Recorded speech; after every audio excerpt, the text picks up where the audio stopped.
In the mid-1950s, Sullivan County, New York, population under 40,000, contained 538 resort hotels, 50,000 vacation bungalows, and 1,000 boarding houses.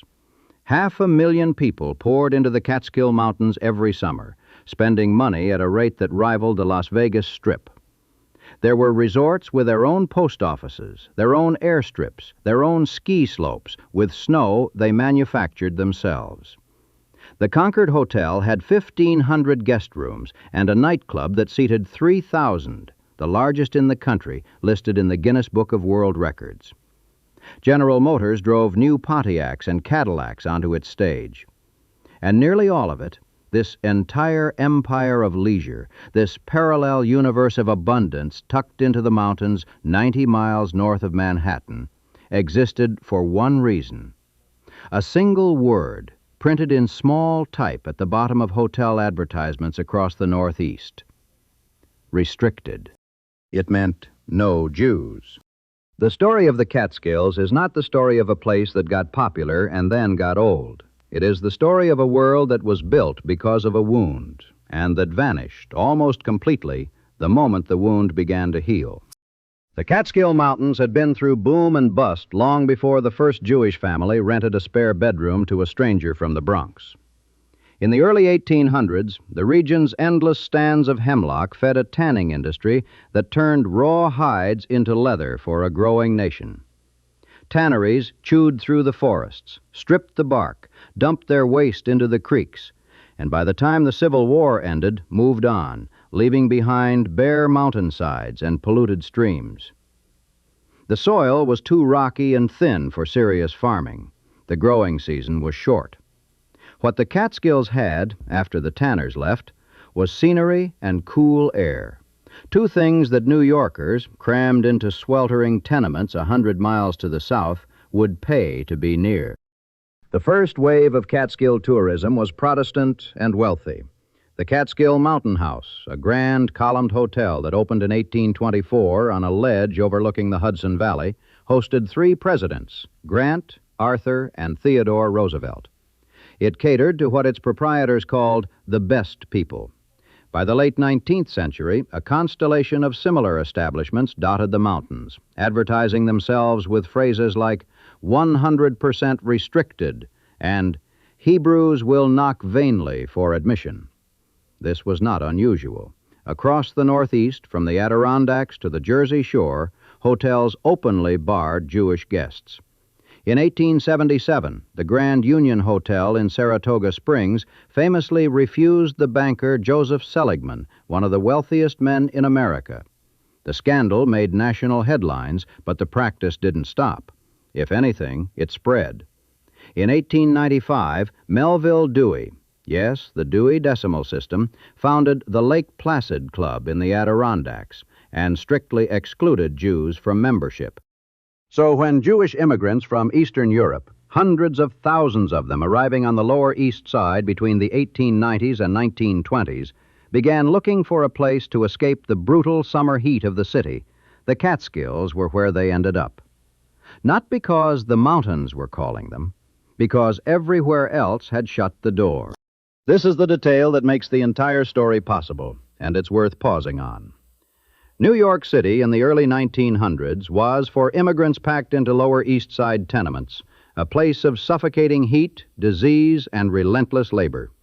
A few weeks in the mountains wasn't luxury, it was survival.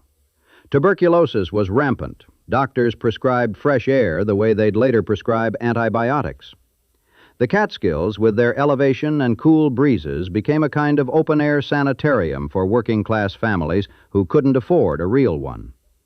And the irony was that this influx of tubercular patients actually drove away the WASP resort owners, who didn't want their guests breathing the same mountain air as sick immigrants.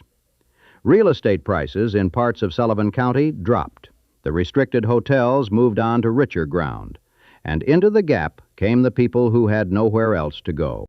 The families who settled in Sullivan and Ulster counties in those years had not come to build a vacation empire. Most of them had come to farm.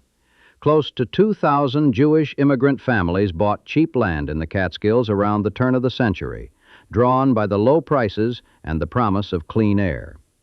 The soil defeated most of them, but the same qualities that made the land poor for farming, the elevation, the cool breezes, the distance from the city, made it attractive to other Jewish families looking for a few weeks of relief from tenement life. So the failed farmers did what made sense. They rented out rooms. They cooked meals. Their wives made borscht, the hearty beet soup of Eastern Europe, and their daughters carried plates to the table. The boarding house, born of necessity, became the seed of an industry. What grew from those boarding houses was not a single thing, but a whole ecosystem, stratified by class in a way that mirrored the city these families had left. At the bottom were the kuchelanes, from the Yiddish for cook for yourself, bare-bones accommodations where working-class families rented a room, shared a kitchen, and brought their own food. A step up were the bungalow colonies, clusters of tiny summer cottages, usually with a kitchen, a living room, a single bedroom, and a screened porch. The women and children would spend the entire summer there. The men would come up from the city on weekends, arriving Friday night and leaving Sunday afternoon. The bungalow colonies had simple entertainment, bingo, maybe a movie, and a communal quality that their residents remember with fierce tenderness. Above the bungalows were the small hotels, which offered meals and a social director. And at the top were the grand resorts, the Grossingers, the Concords, the Browns, which aspired to something that their clientele had never been offered anywhere else in America: genuine luxury, on their own terms, in their own idiom. The Grossinger family's story is probably the most famous version of this, but it deserves the telling because it is so perfectly the template. Asher Selig Grossinger emigrated from the Austro-Hungarian village of Balagrad in 1897. He pressed pants on the Lower East Side for 3 years, then sent steerage class tickets for his wife Malka and their 2 young daughters, Jenny and Lottie. He opened a butcher shop. It failed. He opened a restaurant. It failed, too, although supposedly because Malka's portions were too generous. She was too good a cook and too kind a woman to run a profitable kitchen. Selig's health deteriorated. A doctor told him to get out of the city. So, in 1913, he bought a run-down farmhouse with 100 acres near the town of Liberty in Sullivan County, for a price so low, some accounts say $450, that it tells you everything about what the land was worth for growing crops. The Grossingers took their first boarder in the summer of 1914. Her name was Carolyn Brown, originally from Romania, then living in the Bronx. She noticed the traditional Orthodox wig on Malky's head and knew the family was observant. She was unhappy with her current accommodations elsewhere in the mountains, and she asked if she and her husband might stay with the Grossingers instead. They had 9 guests that first summer. They had many more the following year. The family's second property, bought in 1919, larger, with running water and electricity, they called Grossinger's Terrace Hill House. Malky ran the kitchen. Jenny, by then married to her cousin Harry Grossinger, served as the hostess. And it was Jenny who turned out to be the family's secret weapon. She had an almost preternatural ability to remember names and faces, to make every guest feel individually welcomed, to treat a garment worker from Brooklyn with the same warmth she'd later show Eleanor Roosevelt or Jackie Robinson. The Terrace Hill House expanded through the 20s. By 1929, it held 500 guests. A musician named Milton Blackstone was hired to handle publicity. He invented the motto, "Grossinger's has everything." He recommended that the resort offer a free vacation to any couple who had met there, a gimmick, but one that understood something real about what these places were becoming. They weren't just hotels. They were communities. When Selig Grossinger died in December 1931, Jenny took over fully, and under her management, through the Depression and into the post-war era, the property grew into a complex of 35 buildings on 1,200 acres. It had a dining room that seated 1,300.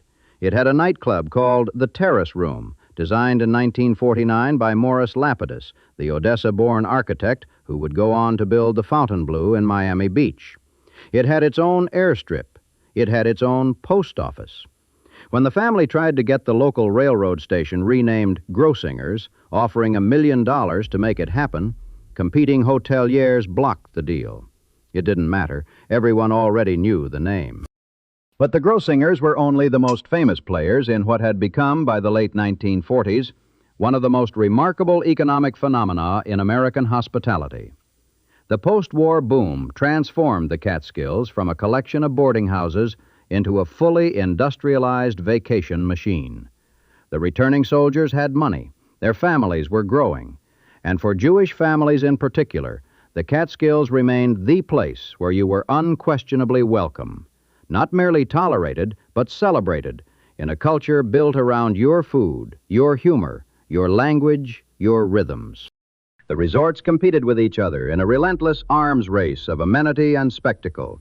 Each one needed a bigger pool, a better dining room, a more impressive lobby. Each one needed a nightclub where the acts were funnier, louder, more famous than the place down the road. And nobody understood this arms race better than Arthur Winterick, a Russian immigrant who had made his fortune manufacturing Jerris hair tonic, a product that had nothing to do with hospitality, but everything to do with the kind of shrewd, restless ambition that built the Borscht Belt. In 1935, Winterick acquired a property called the Ideal Plaza on Kiamisha Lake, taking it in settlement of a debt. By 1937, he had rebuilt it as the Concord Plaza with 500 beds. And then, through the 1950s, he kept building. He brought in Morris Lapidus, the same architect who had redesigned Grossinger's terrace room. And Lapidus gave him something that still staggers the imagination: the Imperial Room, a nearly circular entertainment hall that could seat 3,000 people. It was so large that General Motors negotiated to drive brand new automobiles onto its stage for product showcases. The Concord's dining room was the size of a football field. Each suite had 2 bathrooms, his and hers. The hotel eventually sprawled across 2,000 acres with 1,500 guest rooms, 2 golf courses, 2 swimming pools, 24 tennis courts, an indoor skating rink, and ski slopes with machine-made snow. And the Concord was only one resort.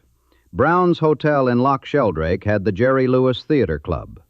The Nevele Grand in Ellenville was known for its stunning outdoor pool. The Pines, the Raleigh, the Laurels, the Tamarack Lodge, Young's Gap. The names went on and on. At its peak in the mid-1950s, the Borscht Belt was not a niche market. It was an industry. It employed thousands: waiters, busboys, cooks, musicians, dance instructors, lifeguards, groundskeepers. And it was, for Sullivan County, effectively the entire economy. Jews were not the only people who found refuge in the Catskills. The same forces of exclusion that created the Borscht Belt created parallel worlds for other marginalized communities. Irish and Italian Americans built their own resorts in the mountains. Peg-Leg Bates, a one-legged African-American tap dancer who had lost his leg in a factory accident at age 12, opened the Peg-Leg Bates Country Club near Kerhonkson in 1951, one of the very few resorts in the Northeast where black families could vacation without fear of being turned away. Casa Susanna, tucked quietly into the woods near Hunter, provided a safe gathering place for transgender women and cross-dressers in an era when being caught could mean arrest and ruin. The Catskills were a landscape shaped by exclusion, and every excluded group carved out its own piece of the mountain. But it was the Jewish resorts that dominated the economy and the culture. And within those resorts, the dining rooms were the beating heart of it all. 3 meals a day, and the food was not incidental. It was the point. Kosher kitchens turned out brisket, stuffed cabbage, blintzes, fried perch, gefilte fish, and always, always more than anyone could possibly eat. The abundance was deliberate. Many of these guests were 1 or 2 generations removed from poverty, from hunger, from the deprivation of the old country. A table overflowing with food meant something beyond calories. It meant safety. It meant arrival. Billy Crystal, who spent childhood summers at Kutcher's Country Club in Thompson, described walking into the dining room and seeing 1,000 people fighting over end cuts. The energy, he said, was astounding. But the Catskills gave America something beyond brisket. It gave it a new kind of comedy. The resorts needed entertainment constantly, not just on Saturday nights, but every night, and during the afternoons, too, because a bored guest was a guest who might pack up and head back to the city. So each hotel employed a figure called the tumbler, from the Yiddish for someone who makes tumult. The tumbler was part social director, part MC, part court jester. His job was to keep the guests amused at all costs. As Mel Brooks, who worked as a tumbler before anyone knew his name, later described it, "A tumbler wakes up the Jews when they fall asleep around the pool after lunch. I wore a derby and an alpaca coat, and I would carry 2 rock-laden cardboard suitcases and go to the edge of the diving board and say, 'Business is no good,' and jump off."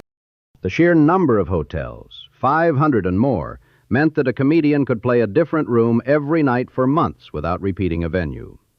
They'd drive between hotels after their sets, stopping at the Red Apple Rest, a roadside restaurant on Route 17 that became the unofficial meeting place of the Borscht Belt comedy circuit. There, at 2 in the morning, performers would compare notes on audiences, gossip about each other's acts, and trade, or steal, material. The list of comedians who started in the Catskills reads like a roll call of 20th century American humor. Sid Caesar played saxophone in hotel bands before he started doing comedy bits between sets. Jerry Lewis's parents were vaudeville performers on the circuit. He worked as a busboy, cracking jokes while he cleared plates. Red Buttons, born Aaron Schwatt, changed his name at a Catskill hotel.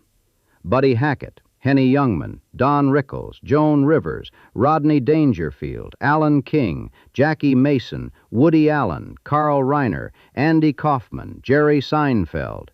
They all played the Borscht Belt.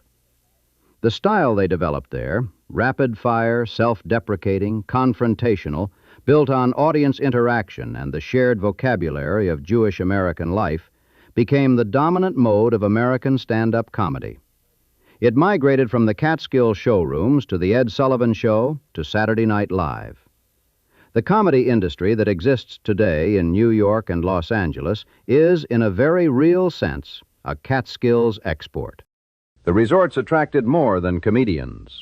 Rocky Marciano trained at Grossinger's during his boxing career, working the heavy bag while vacationers watched from lounge chairs. In 1949, Eddie Fisher, then an unknown singer from Philadelphia, was performing at Grossinger's when Eddie Cantor heard him. The so-called discovery was actually engineered by Milton Blackstone, the resort's publicity director. But the effect was real. Fisher became one of the biggest pop stars in America, and in September 1955 married Debbie Reynolds at Grossinger's itself, with Jenny presiding over the celebration. In 1952, Grossinger's made history of a different kind when it became the first resort in the world to use artificial snow for commercial skiing, a technology born in a Connecticut laboratory, deployed for the first time on a Catskill mountainside. That single innovation eventually reshaped the entire ski industry. The resort that pioneered it has been demolished. The artificial snow machines kept going. And then there was the summer of 1954, when a 17-year-old from Philadelphia named Wilt Chamberlain took a job as a bellhop at Kutcher's Country Club.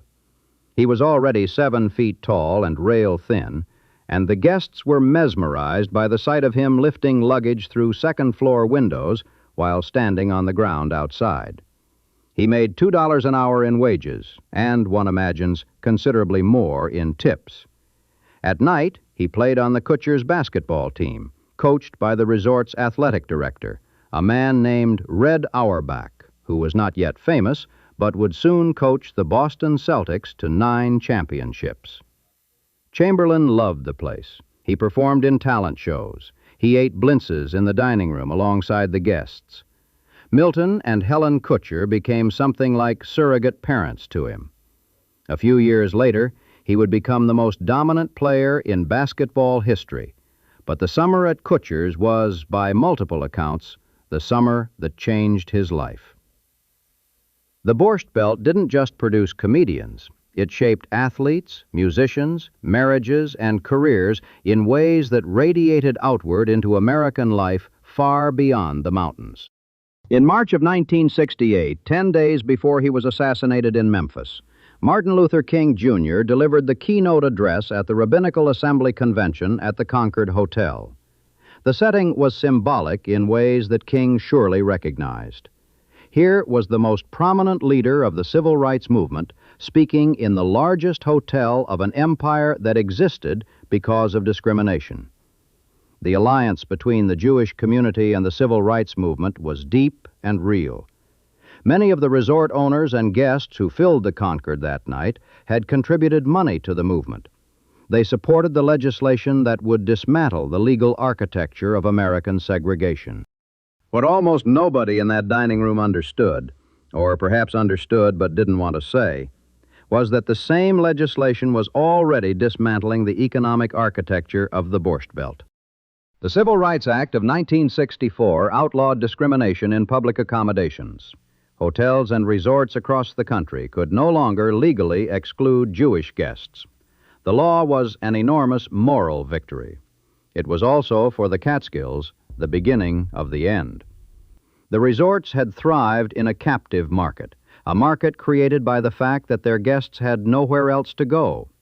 Once the restricted signs came down at hotels from the Adirondacks to Miami Beach, the captive market was free. It didn't happen overnight. The decline was a slow bleed from multiple wounds, and historians have argued about which one mattered most. Air conditioning, which became affordable for middle-class homes in the 1950s and 60s, eliminated the most basic reason to flee the city in summer, the heat. Suburban migration meant Jewish families were no longer trapped in cramped urban apartments. They had backyards, pools, barbecues. A rural escape didn't feel as crucial when you already lived on a half-acre in Westchester. Affordable air travel. The jet age arrived in 1958, put Florida, the Caribbean, and Europe within reach of families who had previously considered the Catskills the farthest they could reasonably go. And generational change did the rest. The children and grandchildren of the immigrants who had built the Borscht Belt wanted something different. They didn't want borscht. They didn't want a tumbler telling jokes by the pool. They wanted Acapulco. One historian at a Catskills Preservation Conference pinpointed 1965 as the year the Golden Age ended, and the evidence supports it. That August, a fire at the Prospect Inn in Parksville killed 5 people and triggered a push for stricter fire codes, expensive upgrades that many smaller hotels couldn't afford. Railroad passenger service to the region, already thinning, had been cut back sharply after September 1953, and by the mid-60s, the trains that had once delivered tens of thousands of vacationers from New York were largely gone. The highways that replaced them, particularly the upgraded Route 17, made it easier to reach the Catskills by car, but also easier to drive past them entirely, on to somewhere else. On August 11, 1965, a fire at the Prospect Inn in Parksville killed 5 people. The tragedy triggered a crackdown on fire safety codes for resorts, inspections, sprinkler requirements, structural upgrades. For the big hotels, the cost was manageable. For the hundreds of smaller operations, the family-run places with 40 or 60 rooms, the boarding houses that had been patched together over decades from farmhouse additions and plywood expansions, the cost was ruinous. Many simply couldn't afford to comply. They closed rather than renovate. The fire didn't cause the decline, but it accelerated it, pruning away the bottom of the market in a single regulatory stroke. The resorts that survived into the 1970s did so by spending more on entertainment, more on facilities, more on advertising in a shrinking market. It was a strategy of escalation in a war that was already lost. The hotels that couldn't keep up simply closed. One by one through the 70s and 80s, the smaller establishments went dark. The bungalow colonies emptied. The dining rooms served fewer and fewer guests. Drive through Sullivan County in those years and you'd see the evidence everywhere. Boarded windows, overgrown parking lots, swimming pools filling with leaves. And then, in the middle of all this slow dying, something extraordinary happened on a dairy farm 6 miles from the Concord Hotel. In August of 1969, after being thrown out of 2 other locations, the organizers of a music festival landed on the 600-acre farm of Max Yasgur in the town of Bethel, Sullivan County. Yasgur was a Jewish dairy farmer, exactly the kind of man whose family had come to the Catskills 2 generations earlier. He rented his alfalfa field to a 24-year-old promoter named Michael Lang, who had spent childhood summers at Catskill camps and knew the territory well. Over 3 days in August, 400,000 people descended on Yasgur's property for the Woodstock Music and Art Fair. Route 17B into Bethel was backed up for 13 miles. People abandoned their cars and walked. New York State Police closed the roads. It was the largest gathering in American history, and it happened in the same Sullivan County where, a few miles away, the great hotels were beginning their long slide toward ruin. The counterculture was arriving in the Catskills at the precise moment the old culture was leaving. Yasgur himself seemed to understand the symmetry. Standing before the crowd, he said he was just a farmer who didn't know how to speak to 20 people at once, let alone a crowd like this. He died 4 years later at 53. Through the 70s and 80s, the big resorts tried everything to stay alive. Grossinger's, after Jenny's death in 1972, lost the personal touch that had been its defining quality. The resort that had once hosted 150,000 guests a year couldn't attract enough of a younger generation to fill its rooms. In August 1984, the management staged a Woodstock anniversary weekend, tie-dye workshops, a midnight screening of the Woodstock documentary, a performance by David Clayton Thomas, an appearance by Abby Hoffman. It was a resort built on Jewish immigrant culture, trying to borrow the energy of a counterculture movement that had happened, almost mockingly, in its own backyard. It didn't work. In 1986, the Grossinger family sold the property for $9 million to a company called Cervico. On September 1st of that year, Eddie Fisher, the singer who had been discovered at Grossinger's nearly 4 decades earlier, who had married Debbie Reynolds there, whose career was inseparable from the place, was invited to ceremonially demolish the resort's playhouse with dynamite. He pushed the button, the dynamite went off, the building didn't fall. They had to bring in a bulldozer to finish the job. It is hard to imagine a more fitting metaphor for the end of an era.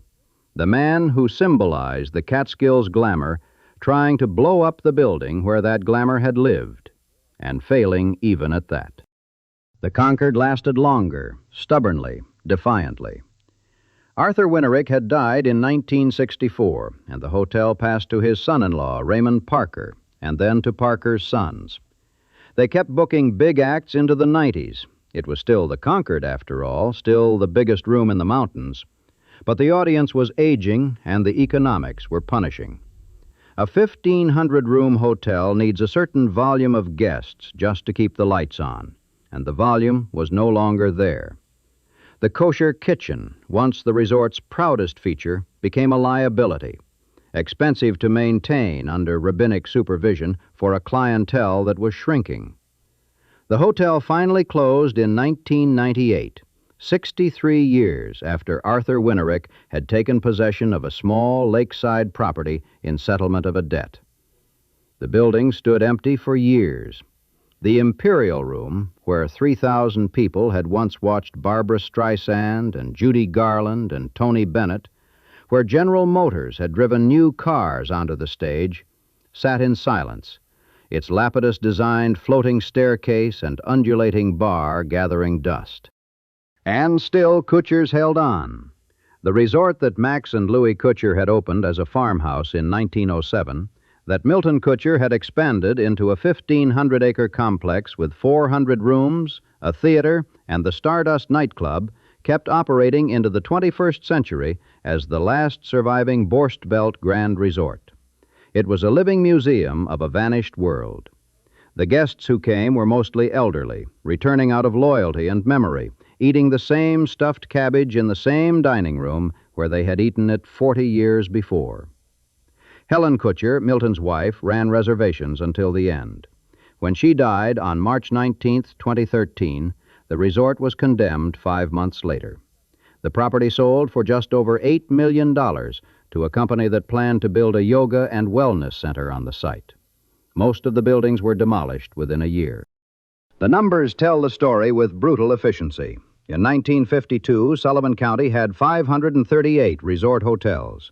By the late 1980s, there were perhaps a dozen still operating. By 2013, there was one. By 2014, there were none. The Borscht Belt didn't decline. It evaporated. An industry that had employed thousands, that had generated millions in revenue, that had sustained an entire county's economy for half a century, left behind almost nothing but ruins. And the ruins were spectacular in their desolation. For years after the closings, the old resorts stood like monuments to a civilization that had simply walked away. Grossinger's indoor pool, designed with high ceilings and multicolor lighting, grew a carpet of ferns on its deck. The Pines Hotel's Persian room filled with debris. Guest rooms at the Tamarack Lodge stood with curtains still hanging, furniture still in place, as if the occupants had left for breakfast and never returned. Urban explorers and photographers documented the decay. Marisa Scheinfeld's photographs of the abandoned resorts became a book. But for the most part, the buildings simply rotted in silence, visited by vandals, scrappers, and the occasional nostalgic tourist who had honeymooned there in 1963. The pattern repeated itself across Sullivan County for decades. An investor would buy a defunct resort, announce ambitious redevelopment plans, and then run out of money, enthusiasm, or both before anything was built. Developer Louis Capelli acquired both the Grossingers and Concord properties, hoping to capitalize on proposed casino legislation. But for years, the sites simply sat. Too expensive to develop, too contaminated with asbestos and memory to easily repurpose. Grossinger's main buildings were finally demolished in 2018. Some remaining structures burned in a fire in 2022. In June 2025, a new developer purchased the Grossingers' property for $14.75 million, with plans to redevelop the site again. The Concord was torn down to make way for a casino resort. In 2018, Resorts World Catskills opened on the former Concord property, a casino and hotel complex backed by a Malaysian gaming conglomerate, built with the promise that it would revive Sullivan County's economy and create thousands of jobs. It generated roughly half the tax revenue that had been projected.